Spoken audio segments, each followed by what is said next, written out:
Encouraging affordable housing. Let's have a look. Hello everyone, Florian here and welcome to another episode of HeiseSays. I thought today we'd have a look at an article which is really promoting a good idea, a bit of good, positive news, or a way for a local council to try and encourage affordable housing. Now, this is an interesting idea, one I've actually suggested about nearly a decade ago now. That shows you how long the channel's been going. And this here is Muswellbrook in the Hunter region in New South Wales. They want to ban dongers at renewable energy and construction project sites. Now, the reason why they want to do this is to, well, have these projects build real houses, not the dongers. Now, we've worked on a lot of transportable and modular projects. At the moment, we're doing a lot of education, did a bit of health, now some kindergartens, these type of things in the modular form. We did a lot of master planning and designing for some of these camps back in the day, and mainly we did the office buildings on the mine, that were directly on the mine. They're managing the operations and those type of things. And I mean, there's only so much you can do with one of these spaces here and with the dongers, but they're useful little buildings. If we have a look here, I'll bring this over here. Now, these are some of the first videos I've posted on my channel. Here, you can go 8 years back in time. Welcome to another YouTube Talking Head channel. Yeah, and have a look at my. You know what? Let's just bring that open. Let's have a look. See if we can see my beard. There. Come on. We'll turn the sound off and see if it plays. Oh, there we go. Look at that. Completely grey, horrible beard there in the corner. You can see. Did I even have full screen? No, I didn't. But a few other videos here. And this one here, this is one I want to draw your attention to: the $20,000 starter house. This was looking at the idea of full screen, of reusing some of these mining buildings, reappropriating them, moving them to your site. This was an auction. They were selling some of these things, and then deploying them in a type of, modular configuration onto a residential block, and then stacking them, playing just as an idea. This was based on a shipping container proposal that everyone looked at all the time. I don't know. I don't really like it that much, to be honest. But that was the idea of using these dongers. So here in this council, they want to ban the dongers because they don't want to have these camps. They want to have actual buildings. Let's read a bit more here, and then we'll look at some information about the area. The council in a coal town facing an uncertain future is determined to force the developers of renewable energy and large-scale construction projects to leave behind a legacy of affordable housing. Muswellbrook's Shire Council's temporary workforce accommodation policy bans donger-style work camps in favour of permanent accommodation that can be reused once a project ends. Now, I would argue this doesn't mean you can't reuse. You can't build beautiful houses out of these things, out of the transportable accommodation. A lot of it has to do with how you treat it, how you finish it, the nice little details, not having the piece of steel just hanging out there in the ceiling exposed, lifting it up, building it a little bit higher, spending that little bit extra. You can build remotely, put them on here, dress them up nicely, finish them better, or build something actually on the site. Because where we're looking at here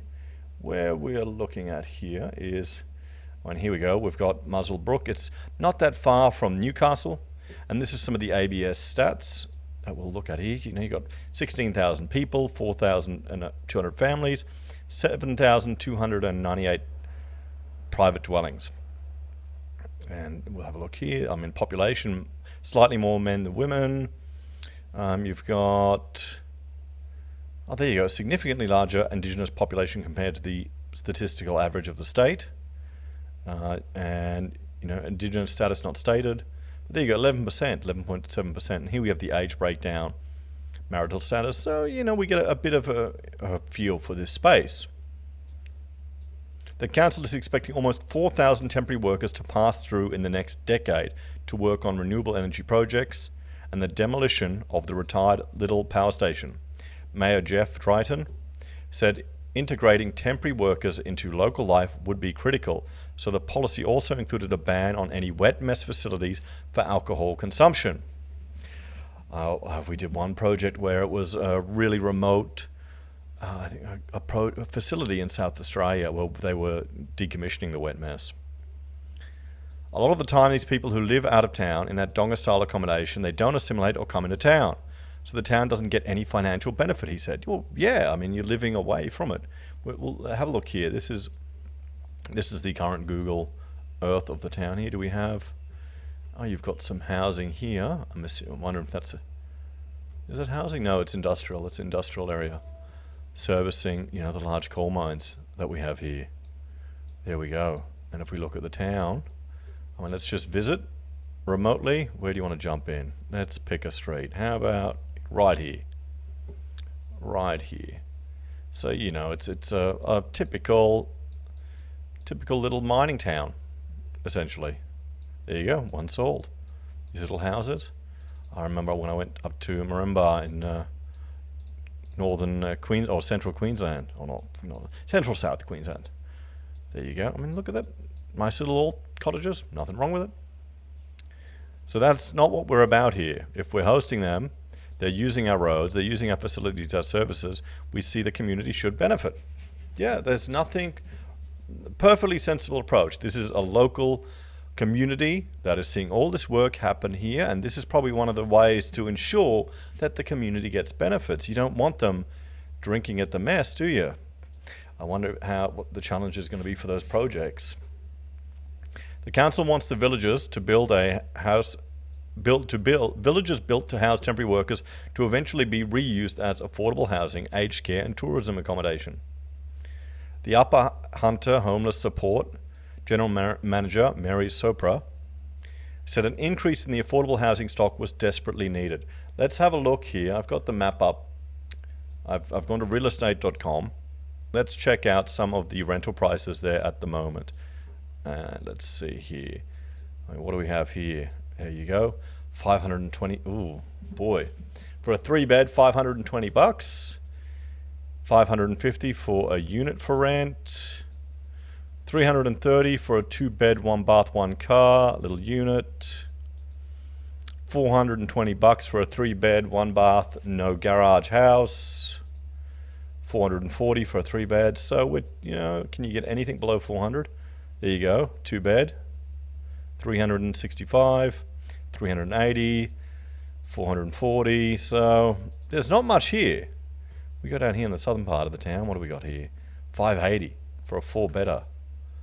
Getting close to anything. Oh, $680. Is this like the posh part of the town? I mean, that's nearly $700. Okay, I mean, there's nothing wrong with it, but there's nothing special here. And then we have the SQM asking prices. This is for the entire Hunter region, which includes this town. It's for buying. Weekly asking property prices, we can see here, 900,000 all houses combined. 3-bedders, $827,000. Now, remember, we're here. Newcastle is here, so we're a bit inland. Where's Sydney? There's Sydney. Okay, so 800 grand. Aren't the regions meant to be cheaper? 800,000. Housing is a real issue in an area like Muswellbrook, where we have quite a transient workforce supporting the mines. People who are looking for more affordable housing are being forced out of the market. UHHS helps people who are homeless or at risk of becoming homeless due to rising costs or lack of available rentals. According to Domain's September rental report, rental prices in Muswellbrook have jumped by 50% in 5 years, while data from SQM Research shows the rental vacancy rate is sitting at about 1%. Now the national average is 1.4. It's worse than the 1.4 is insane enough, so you can get hardly any rentals there. So that's why we're seeing the prices we're seeing. Ms. Spora said the temporary workforce accommodation policy was a good example of how housing solutions should be worked into all kinds of discussion. I think it is something that more councils need to look at, asking how they can influence the future of housing. We haven't got enough housing, so we need to change that. We need to do something different. So a question of costs. The policy means renewable energy projects developers will bear at least some of the costs of building permanent villages. Well, Okay? Tough. Tough. Who cares? If you're a local in that community, whoop-de-doo. They've got to lay a few more additional roads. Maybe they've got to space it out a little bit more. They can make it work. They would have enough in the scale of these projects to deal with that. Or maybe they can just plan to address those reconfigure. I mean, what's stopping them deploying their camp in a certain way and then changing it at the end of life? I'm sure you could be a bit back and forth to find an innovative solution to these problems. But this is a good discussion. This is encouraging. This is the type of thinking that we're seeing from councils that, well, I'm impressed. The responsibility, including who supplies land for the villages, will be shared between the state government, the council, and project developers on a case-by-case basis. The council said it would work with New South Wales Planning Department and proponents during the development application assessment process. The plans agreed on will become part of the project's development consent conditions. If proponents aren't prepared to accept those conditions from council, frankly, they're probably not proponents that we want to be working within our community. Clean Energy Council Advocacy and Community Engagement Director Nathan Hart said the policy represented an exciting opportunity for renewable energy proponents. Proponents are committed to leaving positive legacies in the communities they work in, he said. This includes implementing innovative housing solutions for their workforce. Muswellbrook Chamber of Commerce President Mike Kelly said the policy was admirable, but its flow-on effects were yet to be seen. It's fairly groundbreaking. I think the council should be congratulated on taking the initiative, and the intent is certainly good. It's a matter of whether businesses have allowed for the cost of providing accommodation, whether major contractors and their string of subcontractors have allowed for that cost. Well, even if they haven't, you'll be ending up paying for it. The projects will go higher.